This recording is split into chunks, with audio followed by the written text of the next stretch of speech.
Tal vez muchos de ustedes se levanten a la mañana, se despierten con él. Un colega, un amigazo, hincha de Racing, pero bueno, defectos tenemos todos, Fernando Carnota, que está lanzando su libro, acá lo tendríamos que estar viendo, Marmota, el relato al desnudo, la verdad de la era K. Marmota le dijo a Carnota, jugando con las palabras, Capitanich, una de esas mañanas en que cuando era jefe de gabinete hacía esas maratónicas conferencias de prensa. Todos nos han dicho algo. ¿Cómo andas, Fernando? Gracias, Lucho. ¿Viste? Lucho Pellegrini es nuestro editorialista. Ya estuvimos hablando un par de cosas con Lucho. Sí. ¿Ya armaron grupo? Porque mirá que está buscando laburo. No, buenas editoriales manda. Manda buenas editoriales. El tipo opina fuerte, eso sí. Eso sí. Fernando, Marmota. ¿Qué se siente cuando un alto funcionario le dice a uno, a mí me pasó, no el caso tanto de altos funcionarios, pero cuando así, en la conferencia de prensa, ¿estabas cubriendo vos? ¿Estabas al aire, no? Estaba al aire terminando el noticiero. Nosotros ya habíamos dejado de empezar a poner en vivo Capitanich. Al principio era una novedad, lo poníamos. Se había cansado. Después ya había cansado, entonces... Por supuesto, grabábamos toda la conferencia de prensa, después poníamos la parte más importante. En ese momento me dicen por la cucaracha, por la que recibimos órdenes. Acá. Ahí está. Me dicen, che, te acaba de decir Marmota Capitanich. ¿Querés contestarle algo? Claro, estábamos por terminar, suponete 9 menos 20, terminamos a las 9. Le digo, no, es imposible, le digo. No, déjame averiguar bien porque es imposible. Digo, exactamente. Claro, además le voy a contestar, ¿qué le voy a contestar si después dijo Marmota por cualquier otra cosa? Y a las 9 terminé el noticiero y averigüé. Averigüé con los asesores de Capitanich. Y los tipos estaban sorprendidísimos, bueno, sabían que se iba a mandar con eso y me dicen, sí, lo dijo por vos. O sea, ahí terminé de confirmar todo, bueno, después vino la respuesta mía. Pero lo primero que sentí fue vergüenza. Vergüenza por tener un jefe de gabinete que dedicara medio segundo a un chiste de secundaria. Que en realidad lo transformó en una agresión a la prensa. Imagínate con mi apellido en la secundaria me dijeron cosas mucho más divertidas que esas, ¿no? Que Marmota. Pero lo que pasa es que me dio vergüenza. Carnota. Claro, de todo, claro. de todo. Bueno, pero lo que digo es, me dio vergüenza que un jefe de gabinete ocupara tiempo para un mensaje de ese tipo contra un periodista. Además... Es que ocuparon tiempo en eso, fueron grandes editores, ¿no? O sea, editaron el relato de su realidad. Fue el eje central de la gestión de gobierno, ¿no? Es que yo creo, mira, como digo en el libro, basaron la construcción en varias cosas. Una, en el gran aparato comunicacional que montaron, campeones mundiales son en eso porque lo hicieron muy bien. Distribuyeron pauta millonaria en los medios en donde ese relato se difundió. En 2003 la pauta publicitaria oficial del gobierno eran 47 millones. El último año son 5.800 millones. Es desproporcionado, es guarango, directamente guarango. Y además destruyeron el INDEC. ¿Para qué? Para lograr supuestas cifras que tengan rigor científico, que entre otras cosas le permitieran construir el relato o, por ejemplo, esconder a los pobres. Cristina va al exterior y esconde a los pobres abajo de la alfombra porque saca supuestamente datos científicos de un INDEC que dejó de ser ese INDEC que conocíamos y pasó a ser una usina de datos truchos y falsos, lleno de militantes. Sí, un discurso donde se edita la noticia basado en datos manejados a piacere, o sea, que coincidan con ese discurso. Claro, y que pueden construir ese discurso y multiplicarlo en Fútbol para Todos, en los medios adictos, con pauta oficial que riegan por todos lados, con la cadena nacional. La cadena nacional fue un canal de comunicación fantástico para la presidenta. Y Cristina, una gran conductora de televisión.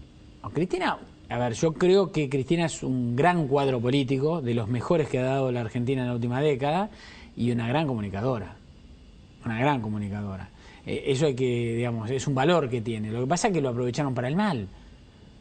Vos sabés que yo estaba con una colega española en la última cadena, en mi estudio, y me estaban llamando de una radio para hacer una nota por el libro, y me llaman y me dicen, mira, adelantemos la nota porque está por entrar cadena. Entonces corto, le explico a mi colega española que estaba acá porque vino a dar clases, me dice, ¿qué? ¿Cadena? Sí, cadena, tenía la tele prendida yo. Le digo, mira, eso. Y aparece la bandera. ¿Y qué es eso? Dice, cortaron la programación. Le digo, sí, cortaron la programación para la cadena. ¿Pero qué es la cadena? Empecé a pasar todos los canales, banderita, empezó la cadena nacional. Bueno, no lo podía creer. Me decía, pero eso es antidemocrático. El eje de este multimedia oficial y paraoficial que han armado, bueno, un poco la tapa de la revista Noticias, la última habla de esto, de las lacras mediáticas y lo que el próximo presidente va a heredar. Ahora, vos, Fernando, trabajás en el Grupo Clarín. Y uno de los temas, o sea, hubo dos grandes temas de registro muy periodístico. El periodismo, una de las cosas que aporta o tiene para aportar es definir en pocas palabras situaciones o momentos. Creo que el relato, por un lado, y la grieta, por otro lado, esta división, esto que tenemos surcándonos acá el estudio de Enel Barro. Que existe, que no es una... Claro, ahora una yo digo, entelequia. desde el grupo Clarín, ¿vos no tenés la sensación de que un poco de pala le metieron a la grieta, parcializando un poco la agenda, o tal vez en defensa propia, tal vez, o sea, fue muy fuerte la confrontación y muy fuerte la intencionalidad del gobierno contra Clarín una vez que se rompió una alianza que había funcionado bastante bien hasta 2007-2008? Sí, hasta después de la fusión de Cablevisión con Multicanal. Sí, que yo critico fuertemente porque me pareció un desacierto del gobierno de Kirchner. Por supuesto que cuando un extremo se va a un lado, deja, digamos, al enemigo en el otro extremo, indefectiblemente. Ahora, ¿quién empezó primero la pelea? No es cuestión de un análisis. Yo creo, entre otras cosas, que esta pelea deja algunas cosas positivas. A ver, una etapa de Clarín ya no voltea a un ministro o un presidente, eso me parece que para la democracia es interesante. Equilibró un poco los poderes. Pero sin duda la verdad es que yo creo que el grupo Clarín estuvo más en una situación de defensa que de ataque, claramente, y cuando, digamos, hubo un ataque fue en situación de defensa. Ley de medios, por ejemplo. La ley de medios fue y estuvo armada como un traje a medida para el grupo Clarín, claramente. Ahora, fueron los únicos que accionaron, o por lo menos vieron vulnerados sus derechos y accionaron jurídicamente. Después se beneficiaron todos. Porque en realidad el gobierno lo que puso fue después un cepo a la ley de medios político. Clarín lo logró a través sancionaron la ley de medios para ir contra Clarín y detrás de Clarín contra todos, y después usaron la ley de medios para decir cualquier barbaridad, para que un jefe de gabinete o cualquier pseudo periodista te diga marmota, por ejemplo, sorete o lo que sea, lo que venga, sin ningún rigor periodístico. Es muy cortito en el barro, Carnota. Sí, gracias por haber metido las patas acá. Por favor. Gracias por visitarnos. Gracias por y qué lindo verte. Y acá está, Marmota, el relato al desnudo, la verdad de la era K, uno de los libros que empiezan a balancear esta década, ganada, perdida, inclusiva, robada. Marmota, Fernando Carnota, Editorial Planeta. Gracias, Fer. Gracias, Edi. Nos vamos con Lucho, mirá. Dale,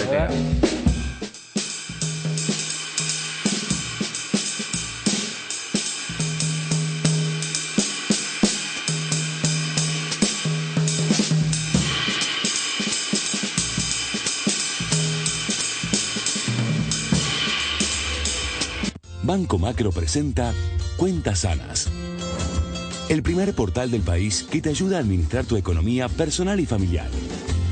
Entrá a cuentasanas.com.ar y empezá a administrar mejor tu economía de todos los días. ¿Será o no será la década ganada? Depende para quiénes. En noticias de esta semana, lacras mediáticas, la herencia maldita que le deja Cristina al periodismo y la libertad de expresión, los millones desviados de las arcas públicas para armar un monopolio de medios K con empresarios amigos, cómo se condicionará al futuro presidente. Además, Fenómeno Rolón, el psicoanalista más famoso de la Argentina, y la increíble cacería del espía Estiuso. Revista Noticias. Entender cambia la vida. Los libros de Eddie Zunino. Patria o Medios. Periodistas en el barro. Una década de guerra del gobierno con los medios y los periodistas. Editorial Sudamericana.